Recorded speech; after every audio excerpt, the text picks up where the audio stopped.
My best friend mentioned her uncle was a tycoon. I glanced down at my phone's chat history silently. John Wilson, I was wrong. So what if we're keeping our marriage a secret? John, I'll never pressure you to go public if you don't want to. John, sweetheart. I'll listen to everything you say from now on. My friend frowned at my screen. Why does your husband's profile pic and username look just like my uncle? My hands trembled. Panic rising. Pfft. No way. My uncle's terrifying, definitely not some love-struck simp. Terrifying? Not a simp? Chapter 1. I just had a massive fight with John Wilson. Fuming.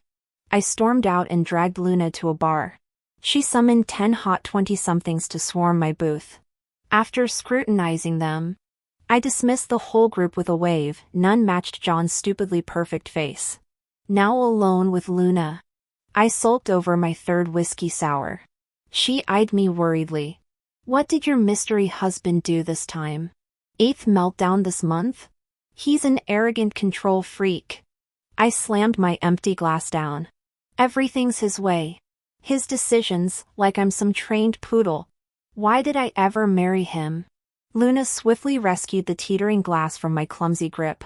If he's that awful, just divorce him already. My tipsy rage faltered. Sensing weakness, she brightened. Wait. You should meet my uncle. Total CEO material, rich. Hot. Way better than Mr. No name. I forced a laugh. Cold sweat forming. Nah. My husband's kinda decent sometimes. Luna. Don't let him gaslight you. She smacked my arm disapprovingly. I mentally cursed my drunk big mouth. Not that I'm scared. It's just, her precious uncle? That's John Wilson, my secret husband. Does he feed you that only I truly love you crap? Classic manipulation. Luna. Her glare sobered me instantly. Serves you right. Luna Parker. Should have stayed quiet. She leaned in urgently. My uncle's grumpy but brilliant, PhD from Harvard at 20. Runs the Wilson conglomerate. Zero dating drama. Perfect upgrade. I stared at the neon bar signs. He's way out of my league. As Luna nearly flipped the table, my phone buzzed with 3 back-to-back notifications from husband. John Wilson, I'm sorry. The secret marriage thing, John, I'll wait however long you need. John, you're in charge from now on. My irritation softened. Luna peeked at my screen and gasped. Why does your husband's profile look exactly like my uncle's? The phone slipped from my shaking hands. No way, I blurted out instinctively, only to be cut off by my BFF waving her hand dismissively. Whatever. No matter how similar. It's impossible. My uncle's terrifying, definitely not some love-struck fool. Me, I glanced down at my phone where John kept spamming adorable emojis. Terrifying? Love-struck? Wasn't this textbook simp behavior?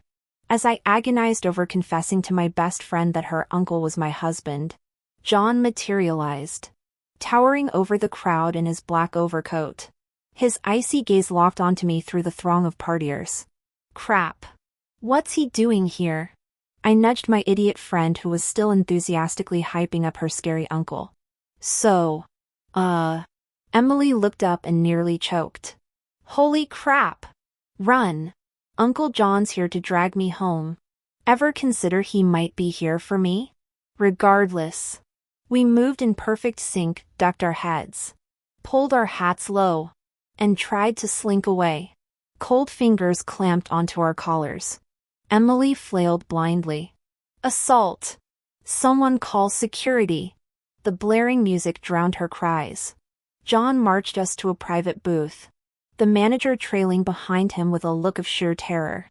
Mr. Wilson! We weren't expecting an inspection tonight. Mr. Wilson? Emily and I exchanged horrified looks.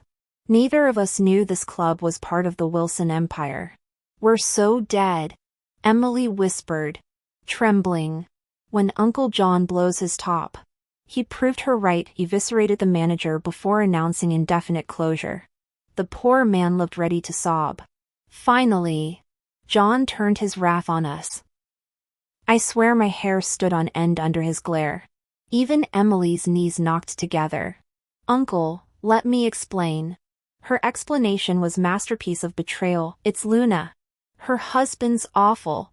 I told her to dump that loser and find someone better. I gaped.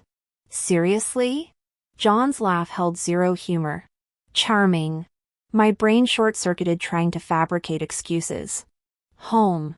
Now. We shuffled to his car like chastened schoolgirls. You're dead to me. I hissed. Emily clasped her hands pleadingly. He'll ground me for 3 months. You'll be fine, he adores you. Says who? The man currently driving could frost windows with his glare. After dropping Emily off, my traitorous friend lobbed a final grenade. She's miserable. Uncle! That husband of hers? Total jerk. Needs to divorce him ASAP. I lunged to muffle her. But too late. John's knuckles whitened on the steering wheel. Note to self, murder best friend tomorrow. Emily. You've really outdone yourself this time. If I catch you one more time, I'll be having a serious chat with your parents. Emily froze, glancing between me and John with wide-eyed panic. Just go home already. I hissed, half expecting John to storm out of the car and escalate things. As Emily fled, I slid into the passenger seat with forced nonchalance. John's handsome face darkened like a thundercloud. Every muscle tensed as he white-knuckled the steering wheel. The car was dead silent except for my nervous fidgeting. I desperately wanted him to acknowledge me, but he kept his stormy gaze fixed ahead. Just as I was about to crack under the tension, his voice softened unexpectedly. Did I do something wrong? The whiplash from his earlier fury with Emily left me reeling. Was this the same man? Thinking fast, I slapped on a loopy grin and rubbed my cheeks vigorously. Woozy, I slurred, channeling my best drunk impression. John's stern expression melted into concern. Does your head hurt? He gently lifted my hand, brushing his lips against my knuckles. Let's get you home for some ginger tea, sweetheart. Carrying me inside, he settled me on the couch with unbearable tenderness. Stay right here. Okay? I nuzzled against his crisp shirt, inhaling his cedarwood scent as he headed to the kitchen. This wasn't adding up. Emily had warned me her uncle had a legendary temper. But here he was fetching me honey lemon water, patiently blowing on each spoonful before feeding me. When I fake pouted about the taste, he simply offered to make something sweeter. Sweet enough? He murmured suddenly, stealing a kiss that left my lips tingling. My traitorous heart raced as he carried me to bed, his arms secure around me until dawn. I woke alone to a still warm breakfast and a note in bold script. Heat this up first. Trouble. The domesticity shocked me more than our whirlwind marriage. We'd eloped barely knowing each other beyond his role as my CEO. Had I known he was Emily's uncle during those boardroom encounters last month? Not a chance. But when Mom's medical bills started drowning us fresh out of college, saying I do to John suddenly seemed like the only life raft in the storm. Now, watching sunlight glint off his wedding band left beside the coffee maker, I couldn't reconcile this caring stranger with the ruthless corporate titan I'd married. What game was he playing? And why did part of me hope this charade might be real? My best friend convinced me to come to Yunqing, promising it was a major city with abundant job opportunities and high salaries. Tempted, I applied to several companies and surprisingly landed interviews with all of them. I took leave from my current job and headed straight for the interviews. With my mother's medical condition weighing on me, salary became my top priority. While multiple hiring managers showed interest, none would meet my compensation demands. I understood, fresh out of college, even with those design competition awards under my belt, salary decisions weren't theirs to make. Just as I was about to give up, the last company offered an unexpectedly high package. The catch? The role had nothing to do with my design background. I'd be John's personal assistant. At that point, I didn't care. Mom's hospital bills needed paying. On my first day, John dragged me to client drinks. That's when I met John. Clueless about corporate drinking games. I returned from a phone call to find my glass mysteriously refilled. The boss ordered me to toast the clients. Something felt off, but I didn't know how to refuse. The baijiu burned its way down my throat, and before I could react, dizziness hit like a freight train. Stumbling to the restroom, my legs gave out. My phone and bag remained at the table, no way to call for help. Digging my zipper into my palm, the pain briefly cleared my head. Every second counted. I crawled out and grabbed the first shadow I saw. Please, help me. The man crouched down, cold eyes assessing me. Why should I? Tears blurred my vision as I clutched his wrist. They drugged me. Call the police, please. Thoughts of my hospitalized mother and tonight's impending disaster collided. You're my only hope. I choked out. He sighed deeply, sweeping me into his arms. You're a fountain, aren't you? The rest fragments, our escape attempt intercepted by my boss. John threatening employment terms. Desperate. I kissed John's cheek. Honey, let's call the police. John backed down immediately. John later told me I passed out shortly after. He got me to the hospital and stayed until dawn, though I only found his assistant at my bedside. Ms. Luna. Mr. Wilson left his card. He said to call anytime. Of course I needed to thank him. Without John, that night would have ended very differently. After discharge, I formally invited him to dinner. Busy schedule. He dismissed. Just name the time. Mr. Wilson. I'll work around it. The phone fell silent for a moment before the voice countered. Aren't you looking for a job anymore? Huh? I was first surprised he knew about my predicament, then realized anyone could have guessed. Ruining the CEO's plans and threatening to report him, of course I'd get fired. If you don't mind, Luna, I happen to have an assistant position open. It depends whether you trust me. Though I'd sworn never to work as an assistant again. Hearing John needed one changed everything. Me? Really? Bring your resume for the interview. Thank you, Mr. Wilson. That's how I became John's senior executive assistant. During orientation, I learned he was supposedly married. So when he invited me to a gala, I immediately declined. Luna, might not have many talents, but I hold myself to high moral standards, no affairs. No ambiguity. No selling my principles for money.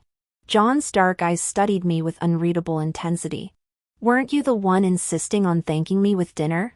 After hesitation, I confessed the truth. Sir, I'm deeply grateful you saved me, and I'll absolutely treat you to a proper thank you meal. But tonight, shouldn't your wife accompany you to this event? John arched an eyebrow. Why? You're married. Bringing me would be inappropriate. His laughter caught me off guard. Who said I'm married? The whole company says you had a secret wedding. His gaze turned meaningful. I'm unmarried. And single. What? That night I reluctantly attended as his date. But to my horror, everyone addressed me as Mrs. Wilson. Mortifying. I tried correcting them, but never got the chance. During the drive back, I fretted. Mr. Wilson, everyone's misunderstanding our relationship. He leaned back with closed eyes, murmuring, that's it? No explanation? Aren't you going to clarify you're single? John suddenly fixed those intense eyes on me. Luna, marry me. Excuse me? I thought I'd misheard, but his expression held zero humor. Sir, are you drunk? He then laid out his proposal's mutual benefits, covering my mother's medical bills, needing a spouse for social events, and a paper marriage we dissolve in a few years, essentially solving my crisis through temporary matrimony. After consideration, I said, I need time. John nodded. Naturally. Later I discovered the marriage rumors originated from me, that night when I'd called him husband during the assault. His business associate spread the story. We got legally married the same afternoon I agreed. But the real shock came later. John turned out to be Emily's uncle. By the time I found out about this, the marriage certificate was already signed. Then things somehow spiraled to this point. My best friend called asking, Luna, have you made up with your husband? After serious consideration, I figured we kinda had. Sort of, I guess. Ugh. Knew it. Such a waste though. My Uncle John is totally available. Saw him last night. Right? Isn't he hot? I forced enthusiasm. Definitely. Wait. Did you get in trouble after last night? Nah. Uncle John didn't snitch to my parents. But Dad told me this morning he's shutting down all his bars. Claims it's renovations. But he fired half the staff. What? Why the surprise? Don't worry, Uncle John's strict but fair. He won't come after you. This whole mess is my fault anyway. Emily sounded utterly convinced. I remembered John's icy expression at the bar last night, chilling indeed. Is your uncle always that intense with everyone? Not exactly. He's fine if you don't piss him off. Think of him like a guard dog that only bites when provoked. Aren't you scared he'll rat you out again? She giggled. You'd never tell. Besides, it's not like you two are close. Guilt twisted my gut.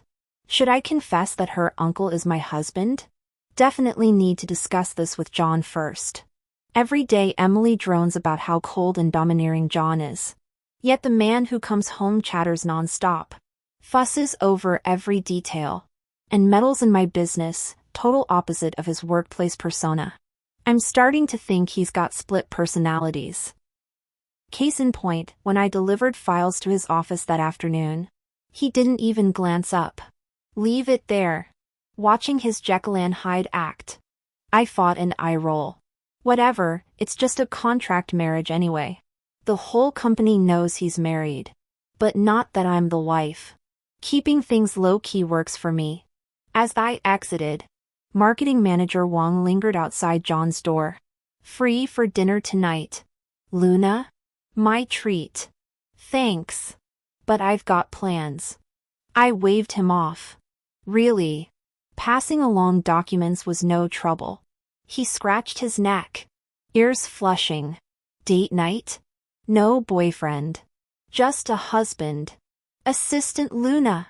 John's voice sliced through the door. I found him scowling when I re-entered.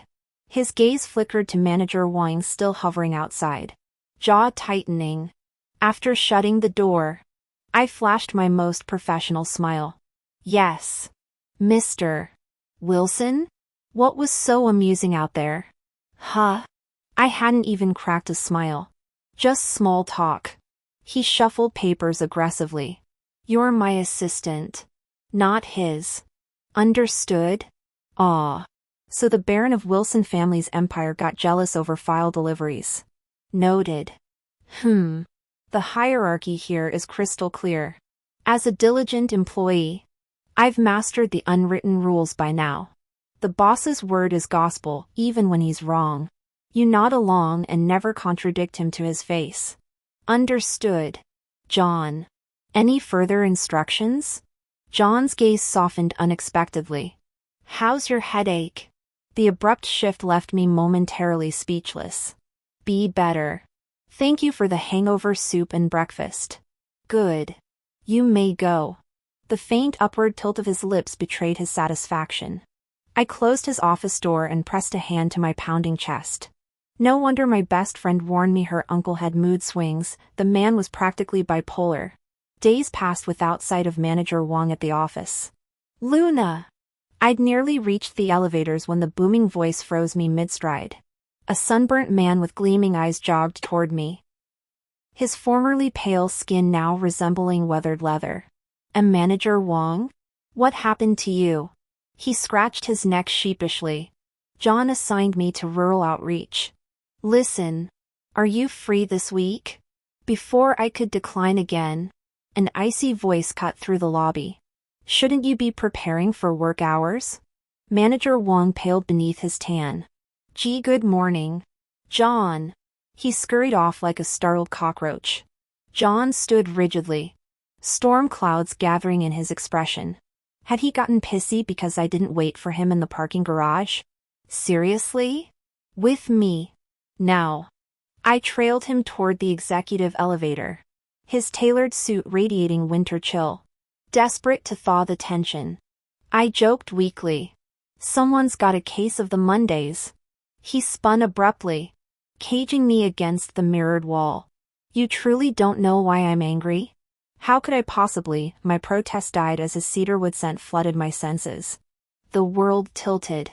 His lips claimed mine with startling urgency, strong hands anchoring me against his firm frame. My knees liquefied as rational thought evaporated. "No more smiling at other men," he growled against my mouth. I won't." I gasped, dizzy from the second onslaught of kisses. He thumbed away smudged lipstick, the intimate gesture sparking wildfires across my skin. The elevator's ding sent me bolting like a spooked deer. I barricaded myself in my office all morning, mind whirling. Why had John kissed me? Was this some power play? Frantically texting my BFF, I typed, "Emergency. My boss just French kissed me in the elevator. Is he having a mental breakdown?" "Luna. Showing off your happy marriage." Huh? I really wasn't. "You'd be thrilled if your husband kissed another woman instead of you?" Right. Given the unique nature of my marriage to John, even my best friend Emily's analysis held no real relevance. Jesus. "I'm sorry. Forget I asked. Okay?" Emily responded with 6 dots of exasperation before sending a cheeky gif. "So, how's your husband in bed?" Oh right. John and I had only shared a bed once since our marriage the night Emily dragged me bar hopping, which he'd conveniently rescued me from. "Luna. Want me to ask Uncle John to make him jealous?" Hell no. That'd be like poking a sleeping bear with our marriage license. Stop right there. Sounds like someone needs her uncle to teach her some manners. TSK. Rejecting my uncle was your biggest mistake. I blinked. Mistake? More like my greatest escape. MS. "Peter. Mr. Wilson wants you in his office." The secretary's knock made me jump. Could I refuse? Staring at my reflection's lingering blush, I powdered my nose again before pasting on my professional smile. "You wanted to see me, Mr. Wilson?" John gestured to the lunch spread across his desk, sweet and sour ribs, sautéed shrimp, his housekeeper's signature dishes. "Join me." But, the office? We'd agreed to keep up appearances here. His smile could power solar panels. "Call me John when we're alone." I froze. At home I avoided addressing him directly. Husband felt forced. John too intimate. By dessert. I realized he'd artfully dodged my concern about exposure. Total master manipulator. His evening text "leave together" triggered panic. Had I offended him somehow? Beyond my strictly professional interactions with male colleagues, except that incident with Manager Wong. I couldn't think why. The car door closed as he handed me a luxury shopping bag. "Change into these." Inside nestled plush white shearling slides from a heritage brand. My new heels had rubbed my ankles raw. How'd he even notice? "Thanks." The cloud-soft lining soothed my blisters instantly. As we pulled up to the house, John turned off the engine and warned, "Don't move." Before I could react, he circled the car to open my door, effortlessly scooping me into his arms. My face flushed as I squirmed. "Put me down." My legs work perfectly fine. Ignoring my protests, He carried me inside in 3 long strides. Summoning the housekeeper for the first aid kit. Kneeling before me. He carefully disinfected my scraped knee. John. I can handle this myself. Those obsidian eyes locked onto mine. What did you call me? His breath warmed my face as he leaned closer. Husband. The word slipped out before I could stop it. Heat flooded my cheeks as his lips curved into that dangerous smile. His mouth descending on mine with renewed hunger. The next morning found me sleeping past noon, only to discover Emily's dozen missed calls. Luna. You actually stood me up. She shrieked when I arrived at the nail salon 2 hours late. You look well rested. Emily's gaze zeroed in on my neckline, her manicured finger trembling with mock outrage. No wonder you forgot our date. Someone's been getting cozy with her billionaire. Emily. I hissed, clamping a hand over her mouth as other customers glanced over. 2 dinners at Nobu. Your pick. Make it 3. She bargained, settling into the massage chair. As the technician painted cherry blossoms on our nails, Emily sighed dramatically. Uncle John's seeing someone. I can feel it. My polish brush froze mid-stroke. What makes you say that? Last Sunday dinner at Grandma Wilson's? He kept checking his phone like some lovesick teenager. She leaned closer, eyes sparkling. Whoever she is, she's got him hooked. I've never seen Uncle John look at anyone like that. The tension leaked from my shoulders. He's 32. It's about time. But this is different. She waved her drying nails. The way his whole face softens, I'm telling you. This woman's special. Probably some genius philanthropist or tech mogul's daughter. Definitely not some airhead social climber. I studied my reflection in the salon mirror. Faded band tee. Messy bun. Chipped black polish from last week's lab work. Special? The man who'd memorized my coffee order after one brunch date. Who'd canceled a Tokyo merger to stay through my appendectomy. My throat tightened. Still. Emily continued, oblivious to my racing pulse. At least he's not turning into some sappy romantic.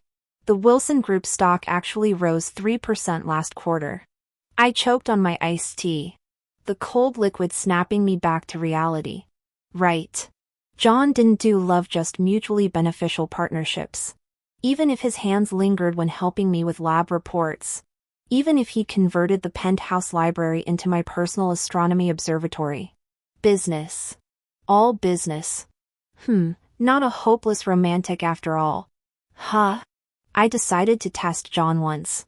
When I returned home from hanging out with my best friend around 8 p.m., John was indeed waiting in the living room. After the usual interrogation and my repeated assurances that Emily and I hadn't gone anywhere inappropriate, he finally relented. Rubbing my stomach, I sighed dramatically. I'm starving after running around all day. John immediately closed his laptop. What do you want to eat? I'll have Auntie Jean make it. Pouting sweetly, I whined. I don't want home-cooked food tonight. I'm craving Chen's famous fish tofu soup. Everyone knew Chen's Kitchen in the East End, a decades-old establishment that never delivered. You either dined in or waited in endless takeout lines. John didn't hesitate. Done. Glancing at the darkening sky, I pushed further. An authentic Japanese omakase. The best sushi bar happened to be clear across town. What else? This is already too much. I shook my head. He moved to the foyer to put on shoes. Wait here. There's dessert in the fridge if you get hungry. Wait. You're really going? It's so late.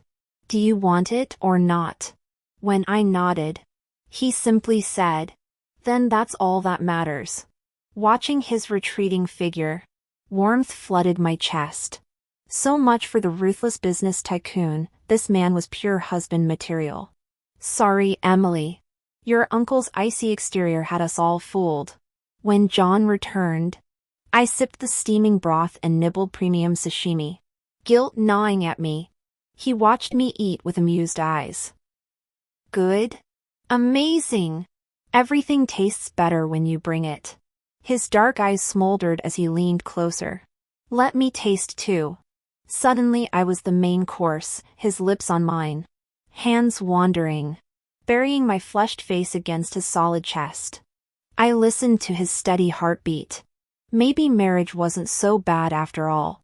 Visiting Mom at the hospital. Her doctor confirmed her stabilized condition. 2 more days and she can discharge. Just maintain proper care. My parents already knew about the marriage, how couldn't they? Overnight. Mom got private suites and top specialists. All arranged by John. Now their precious son-in-law outshone their actual daughter. The moment I entered the hospital room, both craned their necks expectantly. Where's John? Busy with work. But he sent these gourmet gifts and insists Mom follows doctor's orders. Dad, no more late nights. Their disappointed sighs hung heavy. Not even happy to see your own daughter? Mom offered a weak smile. Of course we are. Dad turned away, meticulously slicing apples into bite-sized pieces for her. Watching this cold reception, I laughed bitterly. This isn't happiness, you're practically shooing me out. Sweetheart. Come give your mom a hug. What's with the long face? Here. Try a slice of apple. I chewed dramatically before grinning at them. Dad's apple slices are the sweetest. You little charmer. Dad chuckled, adjusting Mom's hospital blanket. Once your mother's discharged, you better bring John home. She's been pestering me daily about having him over for dinner. Absolutely. He needs to experience your legendary cooking skills. Poor guy has no idea what culinary masterpieces await him. A familiar baritone interrupted from the doorway. Is that so? I'll clear my schedule immediately. My heart leaped as I turned to see John leaning against the frame, his arms laden with gift baskets. His charcoal gray suit jacket hung casually over one shoulder as he strode in, that signature half-smile playing on his lips. Mr. and Mrs. Peter. My apologies for the delay. Quarterly reports at Wilson Enterprises ran longer than expected. Mom immediately fussed over him while Dad presented the specially prepared goji berry tea in his world's best dad mug. You shouldn't have troubled yourself, dear. Luna's told us how busy you've been with the merger. As Mom's eyes grew misty, I instinctively reached for John's hand. The memories flooded back her initial kidney failure diagnosis. The medical bills draining our savings. That awful night when hospital administrators threatened discharge over unpaid fees. John's discreet intervention had saved us then, though he'd never admit it. Mrs. Peter. Please. John's thumb brushed my knuckles reassuringly. Caring for family is what matters most. Dad clapped his hands, breaking the tension. Enough gloom. We're celebrating recovery today. Luna. Past those orange segments John peeled. No husband of mine gets off easy with just sweet talk. I nearly choked on citrus pulp when Mom casually dropped. So when are you two starting a family? I wasn't much older than Luna when she was born. John's posture stiffened imperceptibly as I coughed violently. Mom. We're focused on careers right now. Babies aren't even on our radar. Ridiculous. At your age. Panic rising. I dragged John toward the exit with mumbled excuses about conference calls. The BMW's leather seats cocooned us in tense silence until I blurted. You know you don't have to humor her baby fever, right? His fingers whitened on the steering wheel. Do you despise the idea of children? Of family? I just think independence matters. No attachments. No complications. The lie tasted bitter. Attachments? John's laugh held no mirth as he slammed the gearshift.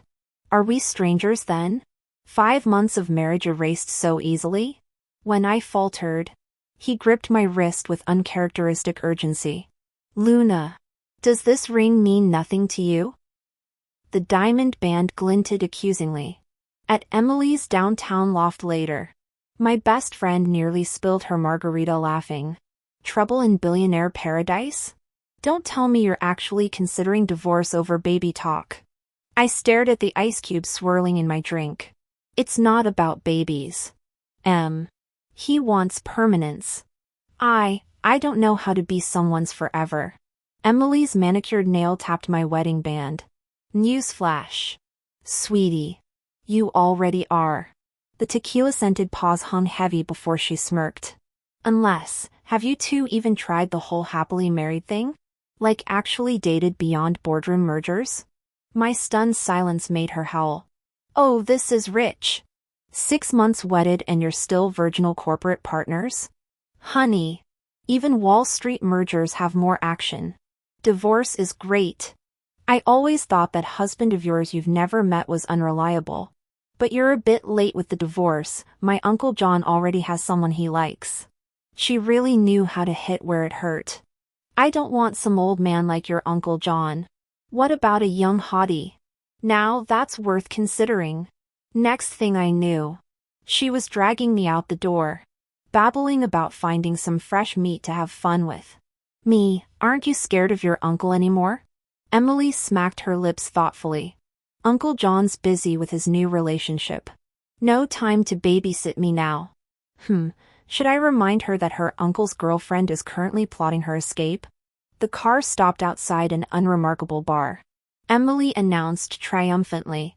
I checked, this place isn't under Wilson Family Holdings. Tonight. We drink like there's no tomorrow. I'll get you this smoking hot bartender I've been eyeing all week. Wait, I'm not interested in any guys right now. She clearly ignored me, immediately ordering the hottie upon entering. As the Adonis sat beside me, I awkwardly scrambled to squeeze into Emily's booth. This is weird with strangers. Let's just drink and talk. Emily sipped her cocktail contentedly. Nonsense. You're getting divorced, time to let loose. Me, was this idiot trying to spell out affair for me? The hottie took her hint, laying on the sweet sister act thick. My anxiety grew, something felt off. Let's leave. My treat. Emily turned stubborn. Looking down on me? No. If your uncle finds us, she patted my shoulder. John's either working or canoodling with his girlfriend. No way he'd, holy shit. Luna. Is that my uncle at the door? I'm hallucinating. What? My buzz vanished as I craned my neck. The man entering was unmistakably John. I shoved Emily's head down. Play dead. I'm hiding. I dove under the table just as Emily pretended to faceplant, leaving the hottie gaping. Shiny leather shoes stopped before me. A knuckle rapped the tabletop. Emily. Count down from 2. 1. My friend sprang up like a jack-in-the-box. Uncle. I'm sorry. Ground me forever. Just don't, John cut her off coldly. Where's Luna? Without hesitation, Emily pointed under the table. Out. Now.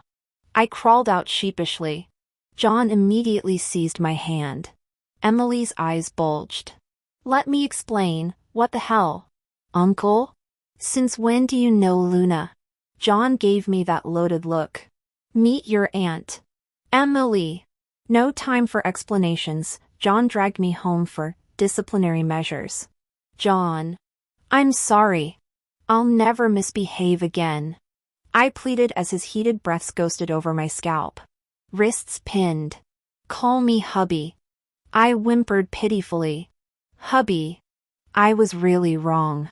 When he remained unmoved, I leaned in to kiss him while murmuring, that hot guy was Emily's idea. I swear I only said one thing to him. John paused, his eyes darkening with barely restrained desire. What did you say? No, thank you. I'm good. Ugh, next morning proved explanations were useless. Even though my best friend ordered the stripper, I got blamed. Her non-stop calls finally got through during John's shower. Stop blowing up my phone. I'll explain everything later. Okay? I could practically hear her teeth grinding through the speaker. Luna. You've outdone yourself. Now that you're my aunt, why bother explaining? Ouch. She was furious. while John and I reconciled. My friend stewed all night until her intimidating uncle left for work. You two are so high and mighty. Think you're all that. Huh? I scrambled to serve tea and give massages. Honest mistake. She glared. I tried setting you up with Uncle John like an idiot while you two were sneaking around. Nice idiom usage. Slapping my hand away. She snapped. Don't play cute. I'll never forgive you. Whatever you say. You'd let us stop being friends? Shrugging. I sighed. Can't stop a determined woman. As she stormed off, I pulled her back. Kidding. Let's reintroduce ourselves. I'm Luna. You can call me Aunt Luna now. She choked between laughter and tears. Just wait till I leak your marriage. My fingers flew. But her group call beat me. By John's return, our house overflowed with Wilson's grandparents, parents, and my friend's whole family. John remained unflappable. This is my wife, Luna. The Wilsons already adored me.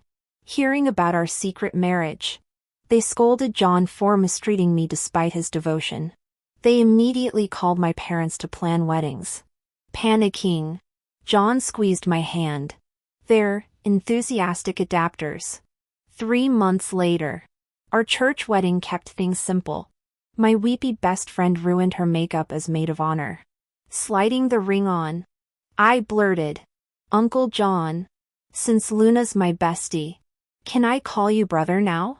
The crowd erupted. John arched an eyebrow. Ask your father. Without turning, she shouted, long life and babies to Uncle John and Aunt Luna. Thanks a lot. 1 year after marrying John, while organizing our home, I discovered a dusty box hidden in the back of his closet. Inside lay a thick stack of thank you letters bearing my own handwriting. Back in middle school when my father's restaurant went bankrupt, our family was left with over $1 million in debt. Watching my parents work themselves to the bone trying to repay creditors, I could only continue my education through the kindness of a stranger's sponsorship. My homeroom teacher had helped secure the financial aid that became my lifeline to academic success.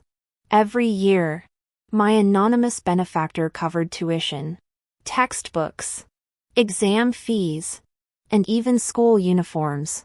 With no other way to express gratitude, I poured my heart into handwritten letters, always including copies of my straight-A report cards.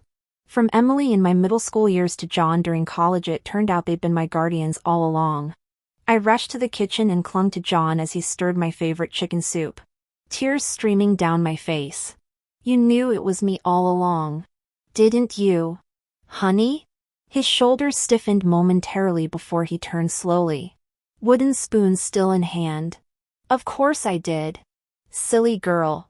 Between my sniffles, he shared how my letters had anchored him through his rebellious high school years, eventually inspiring him to build an ethical consumer goods company that championed American manufacturing. Luna, your resilience has always captivated me, he murmured, wiping my tears with his thumb. The universe brought you to me for a reason. I love you. I love you more. End.